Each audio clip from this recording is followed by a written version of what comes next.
ونصلی علی رسول الکریم بسم اللہ الرحمن الرحیم۔ معزز خواتین حضرات، آج میں ایک ایسے موڑ پر ایک ایسی شخصیت سے انٹرویو کر رہا ہوں کہ جو اس وقت پاکستان کی سب سے ریلیونٹ شخصیت ہے۔ آج ہم پاکستان کے 75 سالہ تاریخ میں ایک بند گلی میں آنے ہیں۔ ہماری عدلیہ، ہماری اسٹیبلشمنٹ، ہماری سیاست بند گلی، راستہ سجائی نہیں دیتا کہ کیا ہوگا اور کیا ہو سکتا ہے۔ عدلیہ کے پاس کوئی راستہ نہیں سوائے اس کے کہ اپنے فیصلے کو امپلیمنٹ کروائے، اور اگر نہیں ہو سکتا تو ان کو سزا دے، ورنہ عدلیہ کو بند کرے۔ سیاست کے پاس راستہ نہیں نکلتا کہ وہ اپنی ہار کو کیسے تسلیم کریں اور ایک بہتر اور فیئر الیکشن کریں، اور اسٹیبلشمنٹ جو ہے وہ اپنے امیج کی جنگ لڑ رہی ہے۔ خواتین حضرات، آپ سمجھ گئے ہوں گے وہ ریلیونٹ شخصیت کون ہے؟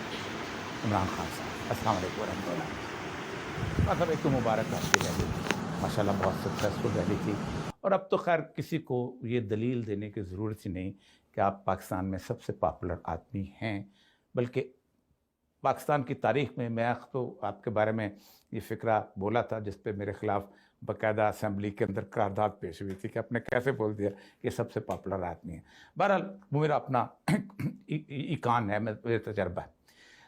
بنیادی طور پر یہ بتائیے گا کہ یہ جو کرائسس ہے، مثلا 14 مئی کو الیکشن نہیں ہوتے، ایک جرم کمٹ ہوگا سپریم کورٹ کے سامنے، اس کا مطلب یہ ہے کہ آپ کے مذاکرات کامیاب نہیں ہوتے، 14 مئی کے الیکشن نہیں ہوتے، تو سپریم کورٹ سزا دے سکے گی؟ دیکھیں، اور ایسا میں پہلے تو اس کے پیچھے ہے کیا؟ یہ الیکشنز جب واضح طور پہ آئین کے اندر لکھا ہوا ہے کہ 90 دن کے اندر جب اسمبلیاں آپ ڈیزالو کریں الیکشنز ہونے ہیں، یعنی اس میں کوئی نہ ifs اینڈ بٹس ہے، نہ کوئی گنجائش ہے، نہ آپ کو کوئی قانون کا ماہر ہونا پڑتا ہے۔ یہ سمپلی بلیک اینڈ وائٹ میں چیز لکھی ہوئی ہے کہ جیسے ہی آپ کی اسمبلیز گئی اس کے بعد 90 دن کے بیچ میں الیکشنز ہونے۔ اب ہم نے اپنی اسمبلیز ڈیزالو کر دی، ہم نے اس چیز کو سامنے رکھ کے، کیونکہ ہمارے لیے بڑا مشکل تھا گورنمنٹ چلانا۔ ایک تو انہوں نے وہ کانفیڈنس کی موشن لیا ہے، نو کانفیڈنس کی۔ اب اس کے اندر بڑا سمپل تھا کہ ایک ہی اکثریت تھی ہمارے پاس۔ تو مجھے تو ایک جج صاحب نے عجیب بات کی، انہوں نے کہا کہ جی دیکھیں، یہ تو آپ کا جائز بنتا تھا لائف اسمبلی ڈیزالو کرنا یا نہیں۔ یعنی اس سے زیادہ میں شاکڈ ہوں کہ کوئی ایک لیگل مائنڈ یہ سوال پوچھ سکتا ہے پارلیمنٹری ڈیموکریسی میں کہ اگر آپ فیل کرتے ہیں کہ آپ اپنا مینڈیٹ ہی پورا نہیں کر سکتے، آپ بلیک میل ہو رہے ہیں کہ ایک نے ادھر جانا یا تو آپ کی گورنمنٹ گر جائے، تو آپ عوام کے پاس جاتے ہیں اور ان کا ووٹ لے کے واپس آتے ہیں، جو ساری دنیا کی پارلیمنٹ ڈیگول نے کیا، بہت مشہور واقعہ۔ نہیں، انگلینڈ میں ابھی 3 تو 2 دفعہ انہوں نے الیکشنز کروا دیے 5 سالوں کے بیچ میں۔ تو میں نے وہ چیز سامنے رکھ کے، آئین سامنے رکھ کے، پھر بھی ہم نے وکلا کی ان کی ماہرین کی پہلے ویوز بھی لیے، پھر میں نے اپنی سارے ایم پیز کو تیار کیا۔ میں نے کہا ایسے گورنمنٹ نہیں چل سکتی کہ جب چاہے ہر دوسرے دن یا نو کانفیڈنس کا ڈر لگا ہو یا کچھ ہوگا، اپنے لوگ سنبھال رہے ہیں، پیسے چل رہے ہیں۔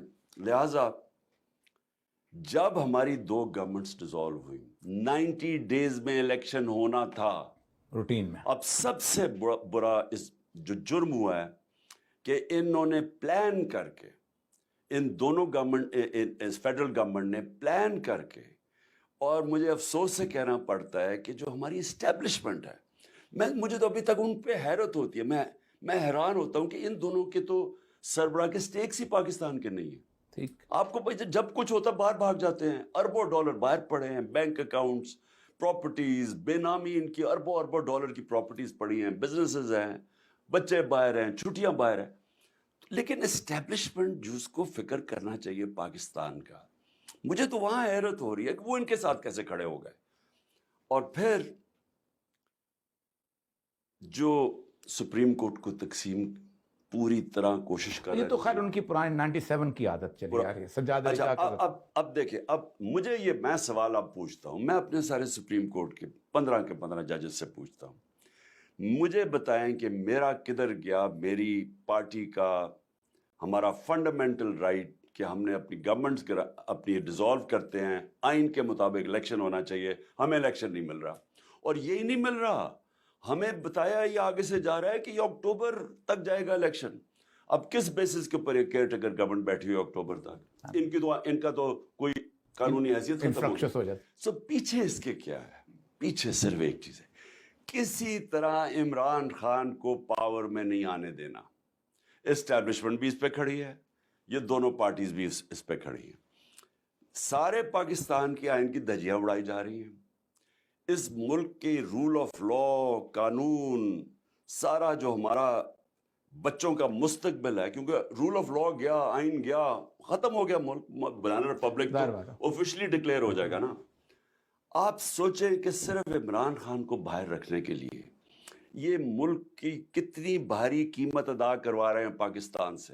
آئین بھی گیا, کانسٹیٹیوشن گئی, ادارے تباہ, ادارے علیحدہ تباہ, اداروں کو تباہ کیا جا رہا ہے, پولیس کو استعمال کیا جا رہا ہے غلط, لوگوں کے گھر توڑے جا رہے ہیں, بتر بند گاڑیاں, میرے گھر دروازے توڑ کے پوس کے پرویز لائی کے. یعنی یہ وہ کام ہو رہے ہیں جو کبھی ہوا ہی نہیں ہے, صرف عمران خان کو باہر. یہ بات تو ٹھیک ہے, سمجھ میں آتی ہے کہ کچھ ہمارے سیاستدان اور باقی بھی, میں براہ راست نام نہیں لینا چاہتا کہ ظاہر بات ہے لوگ سمجھتے ہیں شاید, لیکن ہمارے ہاں اوور آل جو اس وقت حکومت ہے, establishment is part of the government, تو وہ یہ چاہتی ہے. عدالت تقسیم ہوتی ہے, کبھی بھی عدالت یہ نہیں ہوتا کہ ایک جج جو ہے وہ سارے ججوں کے ساتھ مل کے ایک ہی طرح کا فیصلہ کرے. یہ جو ڈیمانڈ ہے فل بینچ کی, یہ کبھی دنیا میں ہوئی؟ دیکھیے یہ ساری چیزیں کبھی نہیں ہوئی. یہ جو سب کچھ ہو رہا ہے, یہ جو ہو رہا ہے, یہ کب ہوا ہے کہیں دنیا میں؟ اور یہ سارے کے سامنے ایک تقسیم آئی ہوئی ہے سپریم کورٹ کی, سروں کو پتہ ہے کون جج ادھر ہیں کون ادھر ہیں. یہ بھی بڑی, میں ایز اے پاکستانی میں بات کر رہا ہوں, پارٹی کا ہیڈ نہیں, میرے لیے کتنی تشویشناک چیز ہے کہ میری جوڈیشری کو سپلٹ کیا ہوا ہے اور کروایا گیا اور نمک پھینکا جا رہا ہے اس کے اوپر تاکہ وہ کہیں وہ یونیفائی نہ ہو جائیں. اور اس کی وجہ سے میں as a citizen of Pakistan, سب سے بڑی پارٹی کا ہیڈ, ہمیں انصاف ہی نہیں مل رہا, ہمیں الیکشن نہیں مل رہا ہے. ایک ایٹیچیوڈ ہے, آپ پارلیمنٹ میں تقریریں کرو, غصے میں آؤ, سب کچھ کرو, اور عدالت کے سامنے مائی لاٹ ہم یہ کرنے کو تیار ہیں. جب انہوں نے کہہ دیا, اس بینچ نے کہہ دیا کہ اب ہم آپ کی درخواست نہیں سنتے, کوئی گورنمنٹ کی درخواست تھی, اس کے بعد آپ آئے ہیں اس مذاکرات کے اندر. مجھے 77 کے مذاکرات یاد آتے ہیں, غالب بھٹو, کوثر نیازی اور اس کے ساتھ حفیظ پیرزادہ, مفتی محمود اور اس کے ساتھ ایک اور تھے اپنا پروفیسر غفور اور نظام نصر اللہ. مذاکرات بھٹو ڈیلے کر رہا تھا, مسائل تھے, تقریریں کرتا تھا. ایک سپوائلر ادھر سے بھی تھا اور اس کا نام تھا اصغر خان. اس نے ایک لیٹر لکھا تھا ضیاء الحق کو کہ بھٹو پہ ہمیں اعتبار نہیں ہے اور تم ٹیک اوور کر لو. 5 جولائی کی شام کو کوثر نیازی بھی کہتے ہیں, وزیر پیرزادہ بھی کہتے ہیں کہ ہم ایگریمنٹ پہ پہنچ گئے تھے, تو 6 جولائی آ گیا تھا. کیا آپ سمجھتے ہیں کہ ان میں بدنیتی موجود ہے کہ کوئی شاید اس طرح کا تالے آزما آ جائے؟ دیکھیں جی, ملٹری ٹیک اوور یعنی مارشل لا, تو میں سمجھتا ہوں کہ اگر آپ نے پاکستان کو تباہ کرنا ہے تو یہ کر دیں. یعنی یہ اگر آپ کریں گے, میرے تو خیال میں کہ پاکستان کی سالمیت, یعنی آپ کو کوئی دشمن کی ضرورت نہیں ہے, آپ مارشل لا لگا دیں, ملک ویسے ہی بڑا غرق ہو جائے گا ملک. اور مجھے تو سب سے زیادہ خوف یہ ہے کہ ہماری فوج تباہ ہو جائے گی, کیونکہ فوج ایک انسٹیٹیوشن ہے جس کی بڑی ضرورت ہے اس ملک کو. ضرورت اس لیے ہے کہ یا تو ہمارے پاس بڑے امن ہوتا نا, ہمارا ایک ساتھ ایک ایسا ہمسایہ نہ ہوتا جس کے بڑے خوفناک عزائم ہیں, جس کی ایکسٹریمسٹ آئیڈیالوجی ہے, جن کی جو ہندوتا کی آئیڈیالوجی ہے اور جو RSS کی آئیڈیالوجی ہے, وہ تو ہے ہی پاکستان کے خلاف. وہ تو کوئی ایک ہاسٹائل ریلیشن شپ رکھنا چاہتے ہیں. انہوں نے جو کشمیر سے کیا ہے, جو کشمیروں کی اسٹیٹ ہوڈ لے لی ہے, انہوں نے تو کوئی انڈیکیشن ہی نہیں دی. میں نے پوری کوشش کی, میں ویسے آپ کو بتاؤں کہ ہمارے تعلقات بہتر ہو.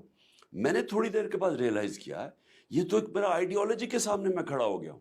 ان کی تو آئیڈیالوجی ہمارے اگینسٹ ہے, تو اس سے ہوتے اگر وہ آئیڈیالوجی ساتھ والے ہمسائے میں ہے اور ہماری فوج کمزور ہو جائے یا جو ہوگی، اگر آپ نے مارشل لا لگایا تو لوگوں کے سامنے کھڑی ہو جائے گی.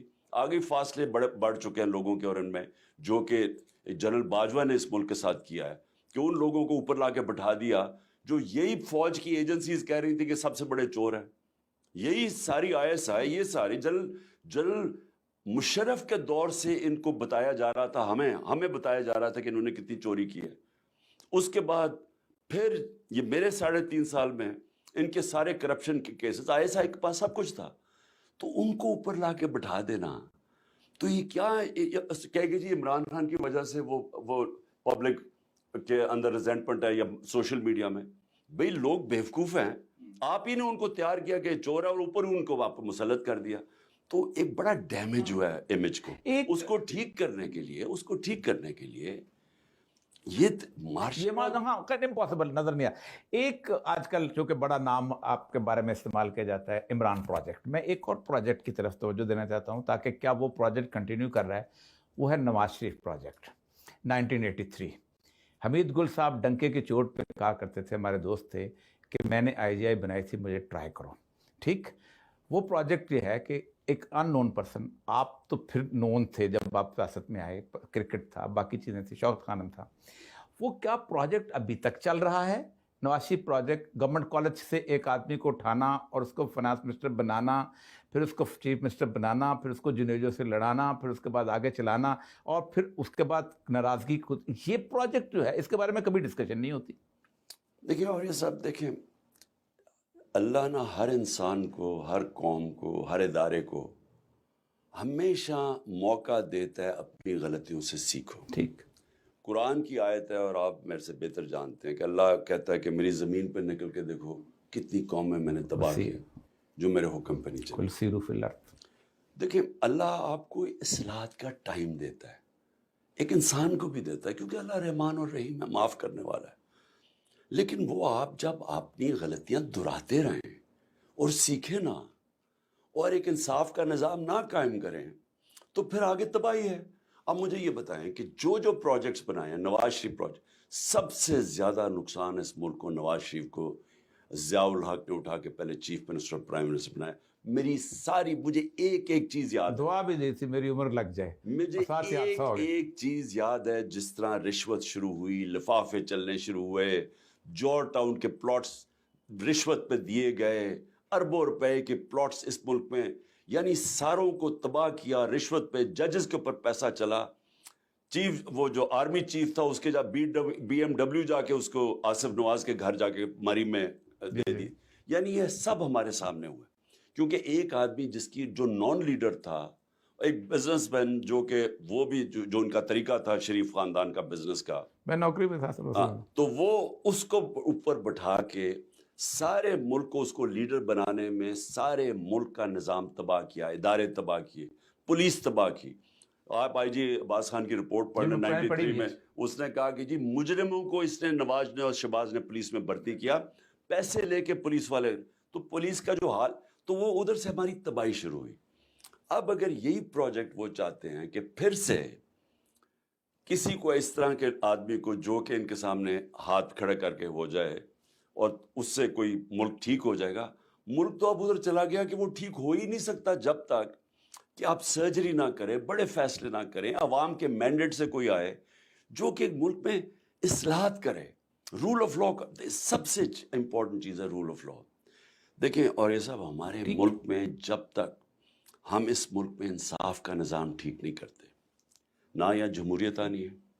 جمہوریت کے اندر اگر سارا وقت آپ نے اس طرح کا الیکشن کمشنر یہ ذرا بے شرم، یعنی جو اس نے حرکتیں کی ہیں، یہ جو کیئر ٹیکر سیٹ اپ کیے اس نے، یعنی کبھی کوئی نیوٹرل کا آئیڈیا کیئر ٹیکر کا ان کو شکلیں دیں. میں آپ کو ایک خبر سناؤں اس کی.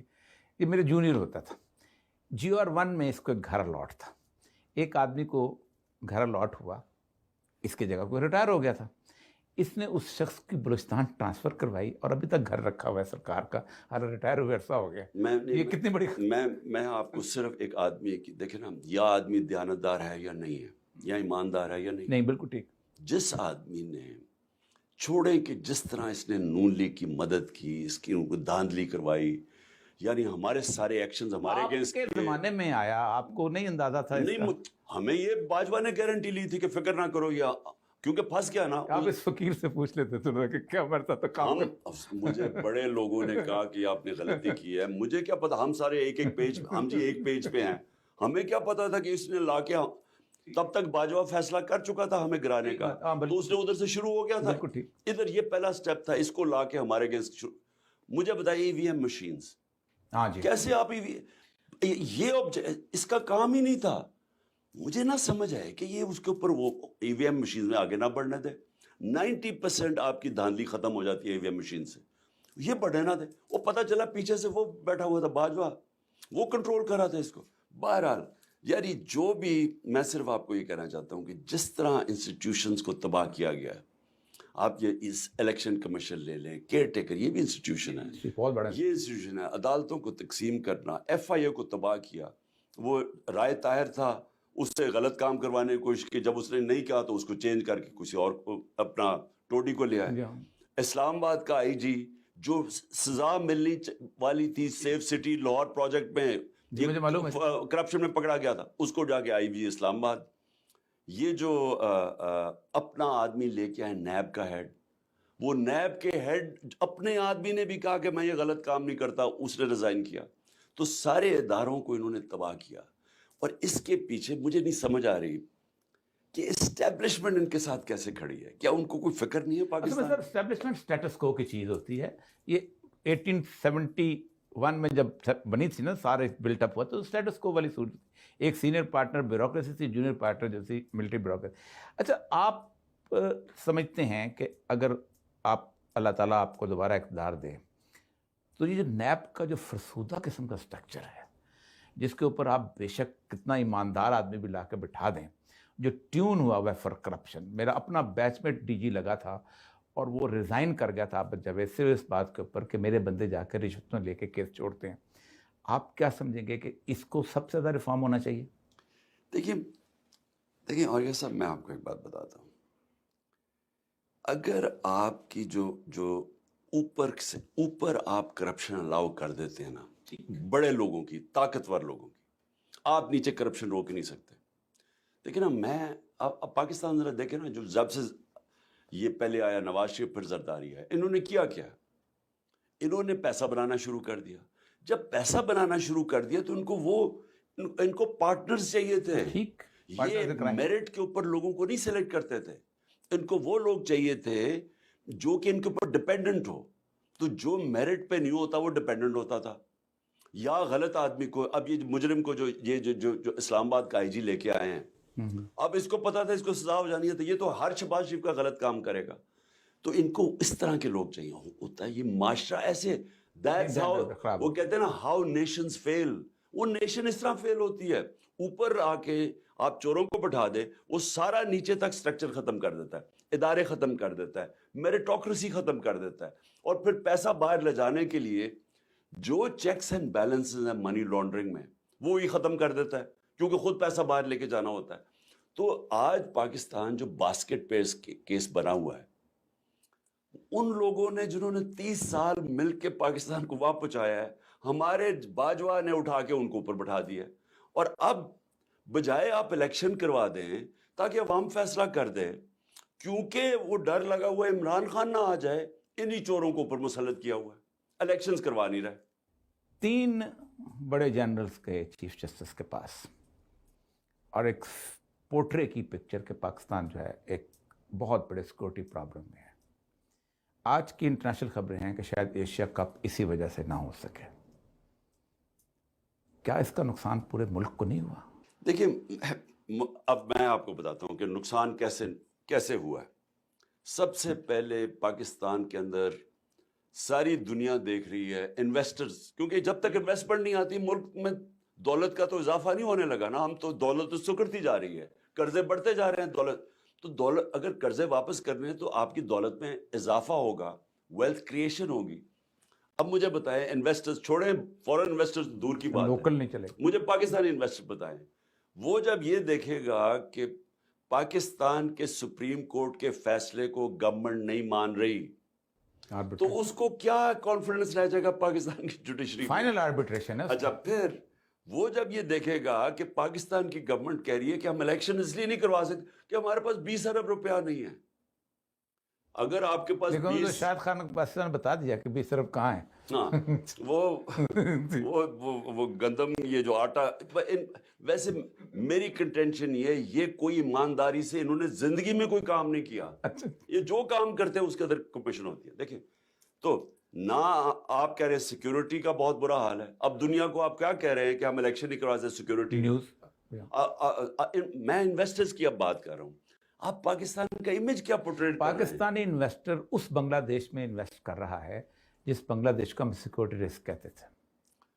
بنگلہ دیش جی آپ صرف ادھر چلے جائیں دبئی میں چلے جائیں آپ صرف پاکستانی دکانداروں کو کاروبار کر رہے ہیں ان سے ذرا پوچھیں تو صحیح کہ پاکستان میں کیوں وہ پیار کرتے ہیں پاکستان سے لیکن انہوں نے کہیں جی پیسہ کیوں نہیں لگا رہے کیوں نہیں کاروبار کر رہے کیوں نہیں دکانیں.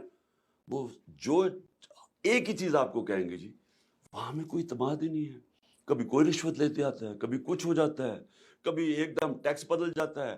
ٹیکس آپ صحیح ٹیکس دینے کی کوشش کریں وہ آپ کو زیادہ ٹیکس دیتا ہے.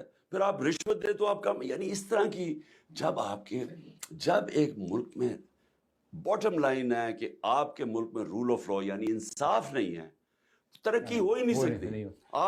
صرف ایک چیز لوگوں کے لیے رول آف لا کے اوپر جی 140 ملک ہیں ان میں سے ڈینمارک نمبر 1 ہے رول آف لا اور پاکستان 129.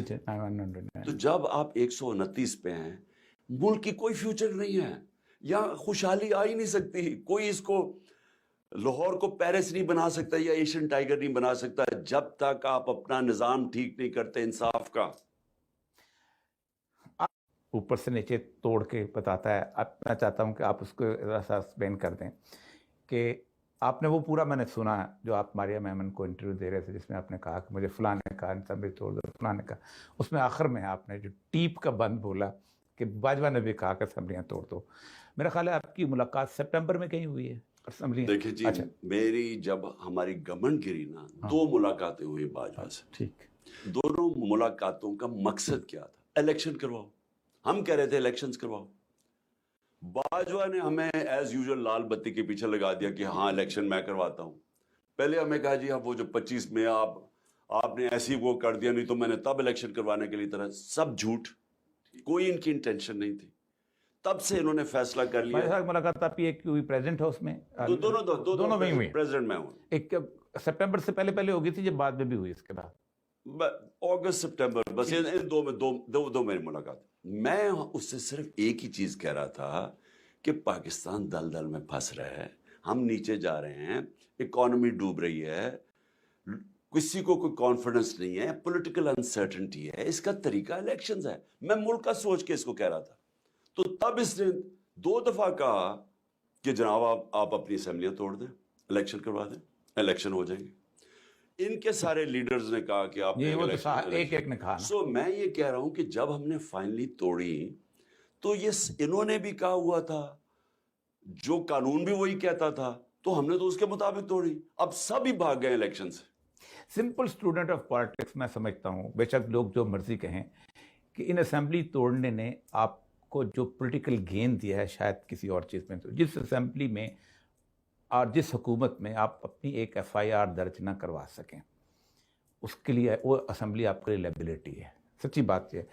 اس کے باوجود بھی آپ یہ بتائیے کہ اس اسمبلی توڑنے کے بعد کیا آپ سمجھتے ہیں کہ آپ کی اسٹرگل میری تو ہے کہ آپ کی اسٹرگل 10 لاکھ لوگ جو اسٹیٹس کو والے مجھ سے اختلاف کر سکتے ہیں کہ اس نے اس پارٹی کو جو ایک بڑی مرنج قسم کی نرم خو پارٹی تھی اس کو بالکل مختلف پارٹی بنا دی ہے. اس 25 مئی آنورڈ تحریک انصاف جو ہے وہ بالکل مختلف ہے اپنے اس کیڈر کے حساب سے. لیکن کیا آپ سمجھتے ہیں کہ کئی ریگریٹس کہ آپ کو کہیں میں نے اسمبلیاں نہیں توڑی؟ نہیں کبھی کوئی ریگریٹ نہیں تھا. دیکھیں میں نے کوئی جلدی میں بھی نہیں توڑی. میں نے اپنے سارے MPs کو ان کو گروپس میں بلایا ان کو ایکسپلین کیا. میں نے کہا ایسے جو آپ یہ جو گورنمنٹ چلا رہے ہیں ہم اپنا ووٹ بینک ختم کرتے جا رہے ہیں کیونکہ لوگ تو ڈیمانڈ کر رہے ہیں کہ جناب آپ ڈیلیور کریں. میں نے ڈور ٹو ڈور کیمپین لوگوں کی جب کروائی کہ پتہ چلوا لوگوں کو تو سارے لوگ ہمیں بلیم کر رہے تھے مہنگائی کے لیے کہ دیکھیے جی مہنگائی بہت زیادہ ہے. اب ہمارا کیا لینا دینا مہنگائی سے, کیونکہ وہ تو سارے جو ان کی پالیسیز تھی. اب روپیہ 110 روپیہ ڈالر کے مقابلے میں گرا ہے 11 مہینے میں 100, یعنی اور کوئی وجہ نہیں تھی, کیونکہ انٹرنیشنل مارکیٹ کے اندر تیل کی قیمت نیچے آ گئی تھی. دیکھیں نا ہمیں پریشر کیوں پڑا ہوا تھا, کیونکہ وہ تیل کی قیمت 110 سے 115 ڈالر پہ چلی گئی تھی بیرل. یہ ایک دفعہ 65 ڈالر سے 80 ڈالر کے اندر ان کے دور میں آ گئی, تھوڑی دیر کے اوپر نیچے آ گئی. تو ان کا روپیہ کیسے گر گیا اتنا؟ دیکھیں نا ہمارا مسئلہ کچھ اور تھا. ان کو نہ کوئی, میں کہتا ہوں ان سے انکمپٹنٹ جاہل لوگ میں نے کبھی اس طرح کے لوگ دیکھے نہیں. ہم تو پہلی دفعہ ملی تھی نا گورنمنٹ, 6% گروتھ ریٹ پہ ہم چلے گئے, ریکارڈ ایکسپورٹس پہ ریکارڈ. ہمارا سارے جو ٹارگٹس تھے ریونیو کے, ایکسپورٹس کے, ریمیٹنسز کے, agriculture output, industrial output, سب ہم نے کراس کر دیے, یعنی اپنے ٹارگٹ سے ہی آگے نکل گئے. جب یہ باجوہ نے جو ہمارے سے سازش کر کے گرایا ہے تو ہم تو آگے چلے گئے. ایک الزام جو کہ دیا جاتا ہے, اگرچہ کہ میں خود فنانس میں رہا ہوں, آئی ایم ایف کبھی بھی آپ کو ڈکٹیٹ نہیں کرتا کہ آپ یہ قیمتیں بڑھائیں یا کم کریں. وہ کہتے ہیں اپنا ریونیو جدھر سے مرضی پورا کرو, نہ بڑھاؤ اور نہیں بڑھاؤ, ریونیو تمہارا پورا کرتا ہے. وہ basically they are the safeguard of the investors جو کہ بینک سے لون لیا ہوا, اسی وجہ سے آپ کو آتی. آپ پر یہ ایک الزام لگتا ہے نارملی کہ آپ نے کچھ ایسے معاہدات کیے جن کو آنر نہیں کیا, اور جس کو پھر شہباز شریف صاحب جو ہیں وہ آ کے پھنس گئے. اور صاحب یہ اتنے جھوٹ بولتے ہیں. دیکھیں ہم اگر جب ہم اپنے سارے ٹارگٹ سے اوپر چلے گئے تھے, آپ سیدھی طرح اکنامک سروے آف پاکستان جو ان کے زمانے میں آیا, جو ان کی گورنمنٹ میں پبلش ہوا ہے, آپ صرف اس کے فگرز دیکھ لیں.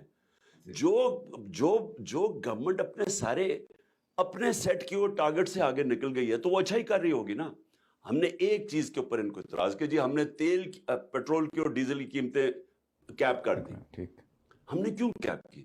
کیونکہ مجھے صدر پوٹن سے جب میں ملا, اس نے مجھے کہا, اسے میں نے یہ کہا کہ دیکھیں جنگ کی وجہ سے, میں نے کہا ہمارے جیسے ملکوں کے اوپر بڑا پریشر پڑ گیا, وہ تیل اوپر چلا گیا جنگ کی وجہ سے. اس نے مجھے کہا کہ میں تمہاری مدد کروں گا. اپنے پیٹرولیم منسٹر کو اس نے بھیجا شام, اس کے بعد جب میں میٹنگ کے بعد گیا سیدھا اس نے بھیجا حماد اظہر سے, اس کی میٹنگ ہوئی, ہم نے ان سے بات کر لی. جس طرح ہندوستان 40% ڈسکاؤنٹ پہ تیل لے رہا ہے روس سے, ہم ان سے بات کر کے آ گئے. یہاں آئے تو آتے ساتھ ہی ووٹ آف نو کانفیڈنس ہو گئی, ساری چیزیں فریز ہو گئی. اس کے بعد جناب باجوہ صاحب نے جا کے وہاں روس کو کنڈیم کر دیا. رشین امبیسڈر کا انٹرویو بھی آیا ہے, اس میں اس کی مرزا جہانگیر کو انٹرویو دیتے ہوئے کہا ہے کہ آپ کا وہ ایکشن جو تھا وہ بیسیکلی آپ کے اس کے اوپر اس کی ریزن بنا کہ آپ وہاں چلے گئے تھے وار کے دوران. تو یہ رشین امبیسڈر نے مرزا جہانگیر, یہ تو مائنڈ کیا امریکہ نے, ساری دنیا نے. اب مجھے کیا پتا تھا کہ میں نے وہاں پہنچنا ہے تو وہاں لڑائی. میں نے صبح جانے سے پہلے باجوہ کو کال کی. یہ باجوہ نے امریکنوں کو کچھ اور پڑھایا, کیونکہ وہ جو سائفر تھا جو باجوہ نے ان کو میرے اگینسٹ کیا تھا, اب تو حسین حقانی کو ہائر کر کے میرے اگینسٹ لابی کر رہا تھا وہاں, اور اپنی ایکسٹینشن کے لیے امریکنوں کو لابی کر رہا تھا. اب تو یہ واضح ہے, وہ وکاس لڑکے نے پورا انٹرویو چھاپا میں نے دیکھا تو وہ اس میں کہتا کہ جی عمران خان نے اکیلے نے فیصلہ کیا روس جانے کا. امبیسڈر کہہ رہے کہ نہیں یہ اسٹیک ہولڈرز تھے. میں نے باجوہ کو جانے سے پہلے صبح کال کی, میں نے کہا وہاں مجھے خطرہ لگ رہا ہے, یہ جو سائنز نظر آ رہے ہیں, جانا چاہیے یا نہیں جانا چاہیے؟ نہیں آپ کو جانا چاہیے, کیونکہ ان کو فوج کو بھی ہارڈ ویئر چاہیے تھا. سارا میرے پاس فورن آفس بڑی دیر کا مجھے لگا ہوا تھا کہ آپ کی پوٹن سے ایک اچھی میٹنگ ہوئی تھی ایک کانفرنس میں, تو آپ کو ضرور جانا چاہیے. تو یہ میرے پیچھے پڑے ہوئے تھے, تو میں تو ملک کے لیے گیا تھا. تو اس نے ان کو اور پڑھایا کہ یہ عمران خان اکیلا چلا گیا. اور پھر بھی ہمیں اگر اس وقت ہم روس سے سستا تیل لے لیتے تو ہمیں مہنگائی کرنے کی ضرورت نہیں. جی انڈیا جو ہے اس وقت حالانکہ امریکہ نے لائی ہے, اس کے اندر کویڈ میں شامل ہیں 4, اس کے باوجود بھی رشیا سے لیتا, بلکہ انڈیا سارے ملک اپنے انٹرسٹ کے لیے فورن پالیسی بناتے ہیں یا ان کے سامنے جا کے گھٹنوں پہ لیٹ جاتے ہیں. ایک لیک آیا ہے ابھی شہباز شریف اور حنا ربانی کھر کا, کل آج واشنگٹن پوسٹ کی نیوز ہے بڑی امپورٹنٹ, اس کے اندر کہ حنا ربانی کھر نے کہا ہے کہ ہمیں امریکہ کا ساتھ چھوڑ دینا چاہیے, اور یہ لیک انہوں نے کی ہے امریکنس نے, اور ہمیں چائنا کے ساتھ اپنا رکھنا چاہیے. آپ کیا سمجھتے ہیں کہ ہماری اسٹیبلشمنٹ یا ہمارے شہباز شریف جن کا سارا کا گھر نواز شریف، جن کا ایون فیلڈ ہے، سب کچھ ہے، جس کو ایک دم اگر وہ اس کو کہہ دیں کہ آپ اپنی ٹریل نکال لو، کیا یہ فیصلہ لے سکتے ہیں امریکہ کو چھوڑنے کا اور چائنا کو دیکھیں جی، دوست بنانے کا؟ مجھے اور یہ سب یہ بتائیں کہ جب سے روس کے تعلقات خراب ہوئے ہیں یہ مغرب سے، امریکہ سے، انگلینڈ سے، جتنے روسیوں کے جو اولیگارکس کہتے ہیں ان کے پیسے پڑے ہوئے تھے، ان کی ساروں کو ضبط ضبط کر لیا، جی، کر لیا۔ سارے اکاؤنٹس انہوں نے، تو کیا ان کو ان کے نہیں اکاؤنٹس پتا؟ ان کو نہیں پتا کہ یہ جو پیسے، یہ جو اتنے بڑے بڑے محلات میں رہتے ہیں وہاں لنڈن اور عیاشیاں اور بڑی بڑی بینٹلی اور رولز رائسز چلاتے ہیں، اسحاق ڈار بھی، سارا ٹبر ان کا، کیا ان کو نہیں پتا کہ یہ ان کے پاس کوئی منی ٹریل، کوئی پتہ ہی نہیں ہے پیسہ کدھر سے آیا؟ تو وہ تو ان کا لا ہے۔ تو وہ تو جب چاہیں تو دیکھیں جی، یہ اس کا مطلب یہ کہ ہمت، یہ اسٹیپ چائنا کی دوستی کا شاید نہ اٹھا سکے یہ گورنمنٹ جو ہے، دیکھیں جی، چائنا نے اور امریکہ کو ناراض کرنے کا یہ انڈیپینڈنٹ فارن پالیسی بنا ہی نہیں نہیں سکتا۔ سکتا۔ مجھے یہ بتائیں کہ نریندر مودی کی کتنی پراپرٹیز ہیں ملک سے باہر؟ نہرو سے لے کے اب تک مجھے کوئی بتائیں کہ وہ کیوں ان کی انڈیپینڈنٹ فارن پالیسی ہے، کیوں وہ خوددار انڈیا کی رسپیکٹ ان کی فارن پالیسی سے اب سے نہیں ہے، دیر سے، کیونکہ وہ نان الائنڈ رہے ہیں، وہ پالیسی بناتے ہیں، روس سے بھی بناتے ہیں انہوں نے، امریکہ سے بھی انہوں نے اپنا تعلق، آج چائنا سے ٹریڈ کر رہے ہیں، آج روس سے چیزیں خرید رہے ہیں، روس سے تیل، یعنی دیکھیں ایک خوددار قوم ہے، لوگ رسپیکٹ کرتے ہیں۔ انڈیا جب فارن پالیسی بناتا ہے کہتا ہے میرے یہاں ملک میں غربت ہے، میں نے اپنے لوگوں کو پروٹیکٹ کرنا ہے۔ کیا ہمیں نہیں پتا کہ 10 کروڑ لوگ ہمارے ایک دم متاثر ہوتے ہیں جب قیمتیں اوپر جاتی ہیں؟ تو میں نے تو یہ دیکھ کے جب بات کی تھی صدر پوٹن سے، میں نے کہا ہمارے 5 کروڑ لوگ غربت کی لکیر سے نیچے ہیں، اوپر سے اگر آپ مہنگائی آتی ہے تو اگلے 5 کروڑ لوگ وہ بھی نیچے آ جاتے ہیں، اس لیے ہمیں سستا تیل چاہیے۔ ہماری 3 گھنٹے کی میٹنگ ہوئی اس کے اوپر، یعنی اور بھی چیزیں تھیں۔ تو آتے ساتھ ہی جناب باجوہ صاحب نے جا کے کہہ دیجیے کہ ہم روس کو کنڈیم کر رہے ہیں۔ بھئی ہندوستان نہیں کنڈیم کر رہا، جو امریکہ کا اعلیٰ یہ ہے، آپ کون ہوتے ہیں جا کے؟ اور میں اکیلی فالو، ہم نے سارے فورن سیکرٹریز کو بٹھایا تھا جو ریٹائرڈ تھے، ہم نے پورا ڈسکس کر کے پلان کر کے اپنی فورن پالیسی کہ ہم نان الائنڈ رہیں گے، ہم نیوٹرل رہیں گے۔ ایک اور جسے کہتے ہیں ملائن کرنا، گزشتہ 4 سال سے کم از کم یہ چلا ہے، اور میں اکثر سوچتا ہوں کہ یہ اس طرح کی ملائن کرنے کی صورتحال قائد اعظم کے ساتھ بھی تھی، اور یہ میرے بات لوگوں کو تکلیف ہوئی تھی کہ اس وقت کے جات علماء کرام کہا کرتے تھے دیکھو بیٹی نے پارسی سے شادی کر لی، خود ایک دوست کی بیٹی ہے اس سے شادی کر لی، یہ کرتا ہے وہ کرتا ہے۔ آپ کی جو زوجہ ہیں وہ ایک بظاہر، ہمیں تو نہیں علم، ایک ایسی خاتون ہے کہ جو شریعت کی پابند نظر آتی ہیں، لیکن جس طریقے سے ایک کمپین چلی، سارا کچھ ہوا، میں ذاتی طور پہ تکلیف میں تھا کہ اور کچھ نہیں تو وہ لوگ جو کہ اسلام کے حجاب کے اوپر پرچم بلند کرتے ہیں، کم کم ان کے منہ سے یہ باتیں، آج بھی ایک محترمہ نے ان کے بارے میں بات کی۔ آپ کا آج کل خاص طور پہ ایک فکرہ بہت مقبول ہو چکا ہے کہ آپ نے ان کو مرشد کہا ہے، حالانکہ قرآن کہتا ہے ہن لباس لکم ونحن لباس لہن، وہ تمہارا لباس ہیں، ملبوس ہیں، ایک لباس کہتے ہیں ستر پوشی کے لیے۔ یہ مرشد آپ کے منہ سے کیسے نکل گئے؟ اصل میں وہ مجھے مرشد کہتے ہیں نا لوگ، تو میں اس کو کہنے کی کچھ اور مقصد، کیونکہ دیکھیں مرشد کا مطلب ہوتا ہے رشد حاصل کرنے والا۔ اصل میں مرشد آپ کی بیوی نہیں ہو سکتی آپ کے، یا بلکہ مجھے جہاں تک مجھے سمجھ آ کہ خاتون مرشد نہیں ہو سکتی، مجھے نہیں، سیدہ عائشہ جو ہیں یہ پاک تمام بڑے بڑے فقی جو ہیں ان کے سامنے ذنو تلمس طے کرتے تھے، اور ہماری فقہ کی ایک پوری برانچ سیدہ عائشہ سے چلتی۔ نہیں، اس میں تو کوئی شک نہیں، حضرت رابعہ بصرہ بھی تھی، لیکن وہ کہنے کا مطلب ہے کہ آپ بیعت نہیں کر سکتے، تو وہ میرا مقصد کچھ اور تھا، وہ میں یہ نہیں کہ اس طرح نہیں کہ مرشد ہے، میں یہ اصل میں کہہ رہا تھا کہ میری زندگی میں کوئی میں ایسا انسان نہیں ملا ابھی تک جس کی ساری زندگی صرف قرآن اور سنہ پہ ہے، یعنی وہ جو بھی چیز کرتی ہے نا، وہ جس طرح کہ اللہ اوپر سے دیکھ رہا ہے اور قرآن میں مجھے کہا اس کا حکم کیا ہے اور نبی کی سنت کیا ہے، یعنی وہ ان کی ساری زندگی وہ ہے۔ میں نے کوئی ایسی خاتون نہیں دیکھی کہ 6 مہینے ہو گئے مجھے یہاں، وہ ایک کمرے میں انہوں نے 6 مہینے گزارے ہیں، ایک کمرے میں 2 کمروں میں 6 مہینے گزارے. میں سمجھتا ہوں, میں کئی دفعہ اللہ کو کہتا ہوں اللہ میں نے بڑی قربانی اپنے ملک کے لیے دے رہا ہوں. لیکن وہ ایک کمرے میں, اور ایک کمرے میں نہ کبھی رات کھانا کھایا, نہ کوئی شاپنگ ہے, نہ آج تک انہوں نے کوئی باہر میں ٹرپ جاتا تھا وہ میرے ساتھ سوائے مکہ مدینہ جانے کہ وہ میرے ساتھ کسی نہ باہر ٹرپ میں انٹرسٹڈ ہے. تو وہ ایک اپنی زندگی گزارتی ہیں. یہ جو لوگ بولتے ہیں اور جو خاتون بات کرتی ہے, یہ ان کے ذہن ہی نہیں وہاں سمجھ سکتے کہ جو انسان کا بالکل اللہ کے لیے اپنی زندگی گزارے, ان کے وہ ذہن میں نہیں آ سکے. یہ مٹیریل قسم کے لوگ ہیں. میں صرف یہ کہنا چاہتا ہوں کہ میری جتنی یہ 5 سال میں جتنا مشکل میں نے وقت گزارا ہے, 3.5 سال میرے خیال میں گورنمنٹ میں اتنا میرا مشکل ٹائم تھا. کوئی چھٹی نہیں, کوئی کچھ نہیں, یعنی پریشر ہی پریشر. کبھی ایک کرائسس ہے, کبھی دوسرا ہے, کبھی تیسرا ہے. یعنی مشکل بینکرپٹ ملک, پھر کووڈ آ گیا, پھر اندر سے سازشیں, گورنمنٹ کمزور, کبھی کوئی ٹانگ کھینچ رہا ہے, کبھی آپ کے ایم این ایس تنگ کر رہے ہیں. یعنی وہ بڑا مشکل ٹائم تھا. میری بیوی نہ ہوتی میں نہ وہ ٹائم گزار سکتا, اور خاص طور پہ جب شروع میں میرے جب گولیاں لگی تھی وہ بڑا مشکل ٹائم تھا. یعنی وہ میری جو نرو افیکٹ ہوگی میرے پاؤں کے اندر, تو وہ عجیب قسم کی تکلیف تھی. یہ گولیوں کی اتنی تکلیف نہیں تھی جو نرو کی تھی, لیکن جو انہوں نے میری جس طرح ہیلپ کیا, میں تو اللہ کا شکر کرتا ہوں کہ ایسی بیوی تو ایک اللہ کی خاص نعمت ہے. نعمت بالکل ٹھیک ہے. صالح بیوی تو اللہ کے رسول صلی اللہ علیہ وسلم.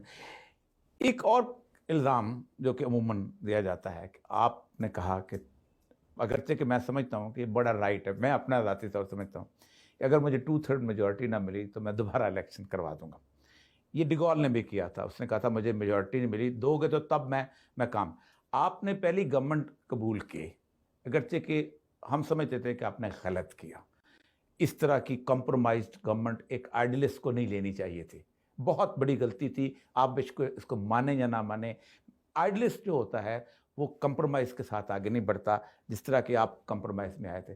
کیا یہ بات درست ہے کہ آپ کو 2/3 میجورٹی نہ ملی تو یقیناً, یا کمفرٹیبل میجورٹی نہ ملی؟ دیکھیں جی, انسان اپنی غلطیوں سے سیکھتا ہے. صحیح. وہ یہ تو میں بڑی جلدی سیکھ گیا تھا جب مجھے نظر آیا کہ ایک باجوہ تھا الیکشن سے پہلے, اپنی ایکسٹینشن سے پہلے, ایک باجوہ تھا ایکسٹینشن کے بعد. ایکسٹینشن کے بعد یہ بالکل ہی بدل گیا.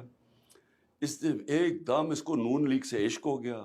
تب ہی میرے خیال میں اس نے شہباز شریف سے ڈیل کی. آپ کو یاد ہے ساری ووٹ کروا لی. نون لیگ نے جس کو برا بلا کہتے تھے اس کے لیے ووٹ, آپ کو ووٹ 172 تھے, اس کو 400 ووٹ ملے.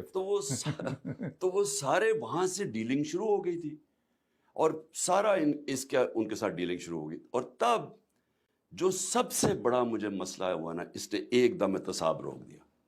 دیکھیں احتساب اگر آپ نہیں کریں گے ملک میں, جو بڑے بڑے جن کے پرانے کیسز تھے, یہ ہم نے کیسز نہیں کیے تھے. یہ بالکل ٹھیک ہے. یہ جو مریم اور یہ نواز شریف جو چو کرتے ہیں, آپ کا صرف شہباز شریف والا تھا. صرف شہباز شریف کے جو 16 ارب FIA اور 8 ارب وہ جو اوپن اینڈ شٹ, وہ بھی ڈاکٹر رضوان کی محنت, اللہ اس کو اوپن اینڈ شٹ کیسز تھے. اس کے علاوہ ان کے سارے پرانے کیسز تھے. یہ اس نے کیسز روک دیا, ان کو کوئی کیس ہی نہ ہو. ہم پوچھیں تو یہ سارا نیب تو کنٹرول کر رہا تھا باجوہ. تو ادھر سے جو میں نے تب ریئلائز کیا کہ اگر آپ ملک میں رول آف لا چاہتے ہیں نا جی, رول آف لا, اس کے بغیر میرا یہ ایمان ہے کہ پاکستان سروائیو نہیں کرے گا. اگر اب آپ رول آف لا نہ لے کے آئے, یہ اکنامکلی سروائیو نہیں کرے گا. کیونکہ یہاں دیکھیں نا 1 کروڑ پاکستانی باہر ہے.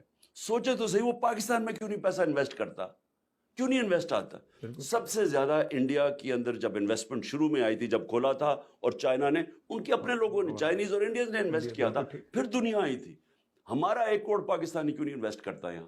آپ ایک سے پوچھیں, پلاٹ نہیں خریدتے کیونکہ قبضہ ہو جاتا ہے. ایک کی خوفناک داستان ہے. ٹھیک, کیونکہ یہاں طاقتور بیٹھا ہوا ہے, وہ قانون کے اوپر ہے.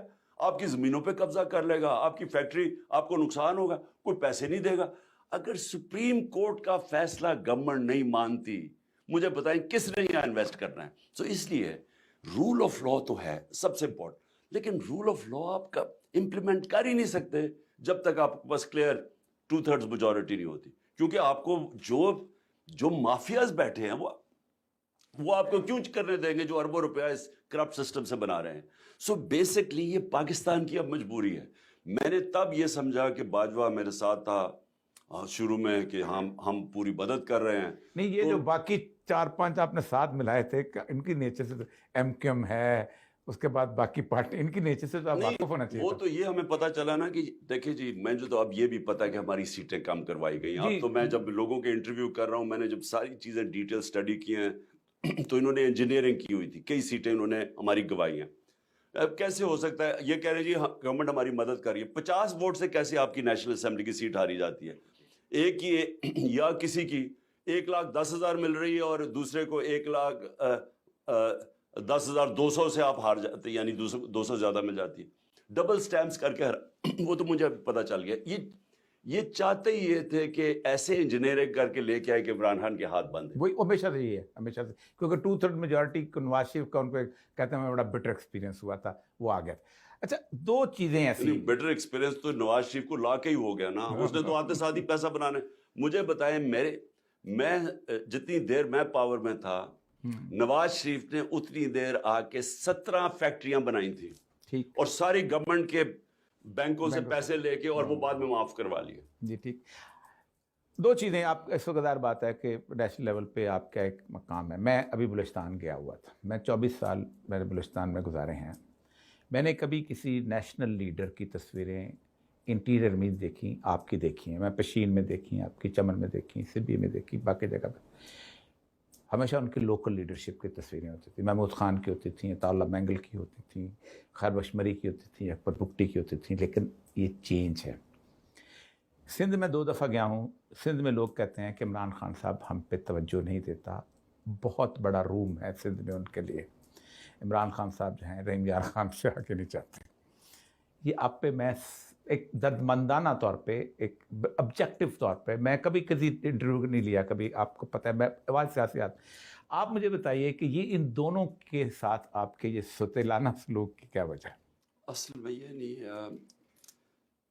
دیکھیے میرا اور یہ جی میرا جو سٹرگل ہے نا وہ اتنی مشکل ہوئی ہے. یہ بات تو ٹھیک. اور اصل میں یہ جو مافیا شریف کا 60% پاکستان پنجاب میں بیٹھا ہوا ہے, ہمیں جب گورنمنٹ ملی, جس طرح کی ہمیں چیلنجز یہاں ملے, میں ایک سینٹر میں اکنامک کرائسس آیا ہوا ہے اور پنجاب کا دوسرا کرائسس آ گیا, کیونکہ پنجاب میں اندر گھسے ہوئے تھے. یہ تو 35 سال یہاں بیٹھے رہے ہیں. ان کی بیوروکریسی کے اندر تھے لوگ, پولیس کے اندر ان کے لوگ بیٹھے ہوئے تھے. وہ تو اب نمایاں ہو گئے نا. اب جب گورنمنٹ آئے تو جو ان کو لے کے آئے, اب تو ہمیں ان کی شکلیں پتہ چل گئی ہیں. تب ہمیں آئیڈیا نہیں تھا. وہ بڑے اچھے ہو جاتے تھے, لوگ کہتے, کوئی کہتا تھے اچھے, تو ہم نے کوئی پرواہ ہی نہیں کی. ادھر ہمیں اتنا مشکل کام کرنا ہوا. میں لوگوں کو, میں پنجاب میں کہوں کہ ہم ڈی پولیٹیسائز کر رہے ہیں, ہم نے نہیں پولیس پہ انٹرفیئر کرنا بیوروکریسی میں. وہ تھوڑی دیر کے بعد میرے سارے ایم پیز آ گئے, انہوں نے کہا جی سارے نون کے کام ہو رہے ہیں, ہمارا کام ہی کوئی نہیں ہوتا. تو وہ ان کے کنیکشن زیادہ تھے, تو ہمیں بڑی مشکل پڑی. لیکن جو میں اب دیکھا نا جی, دیکھیں, اور یہ سب پاکستان بدل گیا, بدل تو رہا ہے. جو اس وقت سیاسی شعور آ گیا ہے, جو نوجوان اس وقت تیار ہو رہا ہے, جو میں نے اب نوجوانوں کو دیکھا ہے, جو سوشل میڈیا سے جو ان کو انفارمیشن اب ان کے پاس آ گئی ہے, اب اس کو یہ جو چینج اب آ رہا ہے نا, یہ جو مرضی کر لیں, یہ ان کو بڑی غلط فہمی ہے. یہ جو ہمارے, میرا سوال وہی ہے کہ بلوچستان اور سندھ, میں وہی کہہ رہا ہوں کہ پہلے تو سوشل میڈیا سے اب آواز ہر جگہ چلی جاتی ہے, بات ہر جگہ. میں نے تو جو کراچی میں جو جلسے کیے, میں نے جو انٹیریئر سندھ میں 2018 میں بھی, دیکھیں چینج کی سب سے زیادہ سندھ کے اندر لوگ چینج چاہ رہے ہیں, سب سے زیادہ.